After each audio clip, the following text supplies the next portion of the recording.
should take this very seriously. Like, look, you said, and this is borne out by the experience of literally the hundreds of people I've talked to whom this has happened. You experienced the exclusion and mobbing as something akin to a life-threatening illness. Yeah, so it's no joke. It's no bloody wonder that people are afraid to speak out. And could it be the majority? It's like, yes, absolutely, it could be the majority, because it's a minority of power-mad narcissists who twist the narrative to their liking and to their advantage, and they're perfectly willing to take out anybody who stands in their way. And so it's certainly probable, I would think, that the more sensible scientists knew that something was amiss on the COVID lockdown front and were very hesitant to step forward and speak. And you can say, well, aren't they cowardly? It's like, yeah, maybe. Wait till you find yourself in that position and see how bloody brave you are. Because my experience has been that kind of bravery is vanishingly rare. Maybe 1% of people can manage it. And they often have additional resources that aren't available to everybody. Like me, to the degree that I was brave, I suppose, I at least wouldn't shut my mouth. I had 3 sources of income, right? So, and I lost 2 of them, but I didn't lose the 3rd one. And most people aren't in a position where they have established 3 independent sources of income. So like, I lost my professorship and I lost my clinical practice, but I didn't lose my business. And then I also had the support of my family, like full support of my family and extended family, and of a very large network of friends. And so many, many people who are put in a corner some of them have none of those, what would you say, forces in their corner, on their side. I mean, I have tenure at Stanford. I wasn't sure that tenure would hold. Yeah. I mean, it was not clear to me. I had that one source of income. But Jordan, I just don't believe that my life should be lived simply for that tenure or the money. I think, and I lost a major source of support in many of my friends that I previously called friends that broke with me. Yeah. So I lost that, but I didn't lose my family. I didn't lose my faith. And what I found in compensation was this tremendous community of people that saw what was happening and that found what I was saying meaningful to them.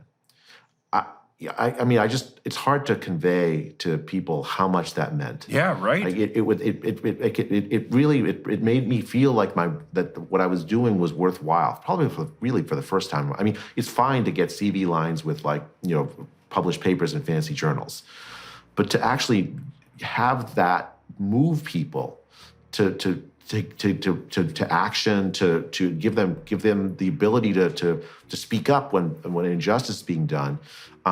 There's something you can't replace it. Yeah. Yeah. Well, I guess that's the reward. That's the reward you accrue for having undergone the trials of exclusion and mobbing, right? And that ability to ally yourself to the degree that you're extraordinarily careful and fortunate with what you believe to be true. Yes, and that's definitely something there isn't anything that's more worth discovering than that in some fundamental sense. Now, let's talk for a moment about, you said that, the Barrington Declaration was marginalized and demonized, both of those, with some success on both fronts. And I would say yes, with some success, but not with entire success.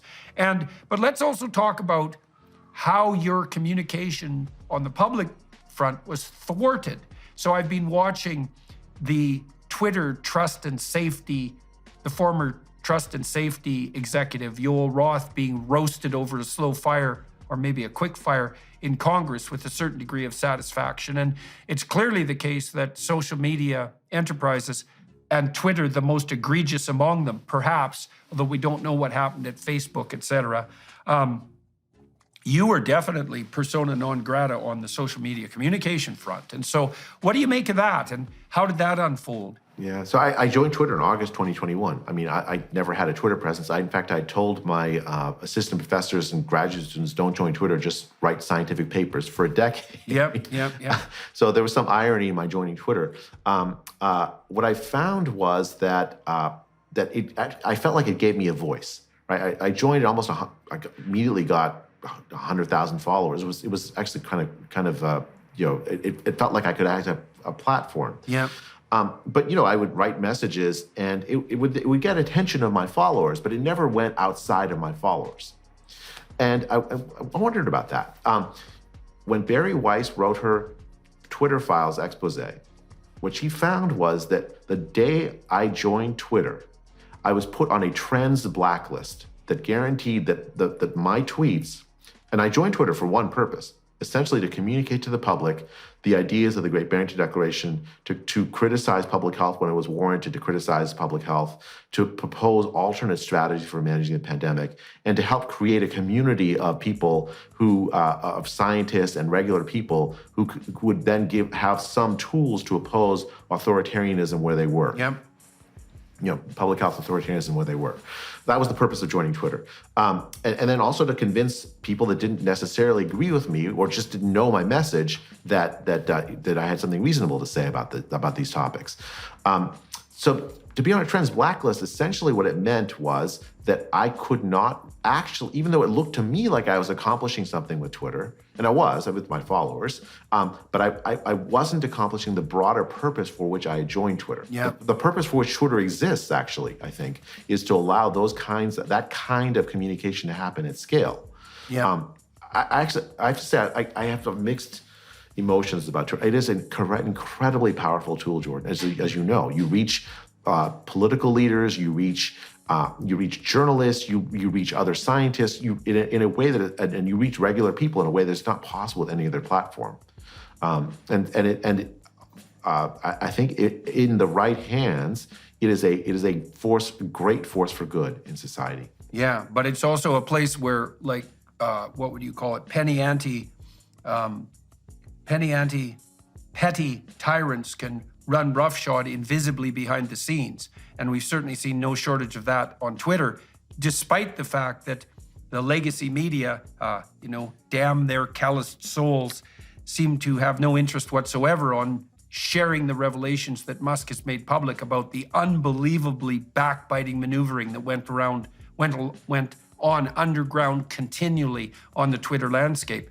So it's really pernicious, when you're subject to the authoritarian constraint of your communication in a manner that's actually invisible as well as lied about. It's really something pathological. And so what's your understanding of how your communication was restricted on Twitter? So I actually got to go visit Elon Musk and